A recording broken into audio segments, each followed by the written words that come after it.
এই যে গুটি পোকা, এটা পুরো আটকে রেখেছে, এটা পুরো খেয়ে দিয়েছে, নেড়া করে দিয়েছে পাতাগুলোকে খেয়ে। আমি কালকে দেখেছি, আমি ভাবছি কি আঙুর গাছ নাকি, কিন্তু আঙুর গাছের পাতা তো অন্যরকম হয়। এমপিএসে আঙুর চাষ হতো তো।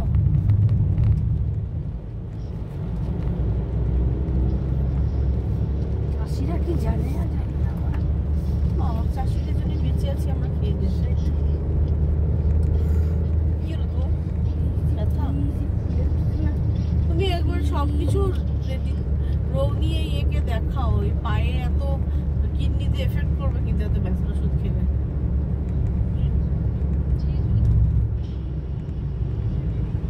এটা গুটি পোকা দেখাচ্ছে তো, এরকম সবুজ তো নয়। এই ডক্টর রাখি কোথা দেখি? সাদা সাদা দেখাচ্ছে তো। হ্যাঁ ওটা আমিও সাদাই দেখেছি। এটা অন্য পোকা মনে হচ্ছে। এটাও না, এটা গুটি পোকা চাষ বললো তো, রেশম চাষ হচ্ছে। কে বললো? ওই লোকটা বলেই তো পাঠালো, জাহান গাড়ি নিয়ে অনেক লোক দেখতে আসে ওদিকে।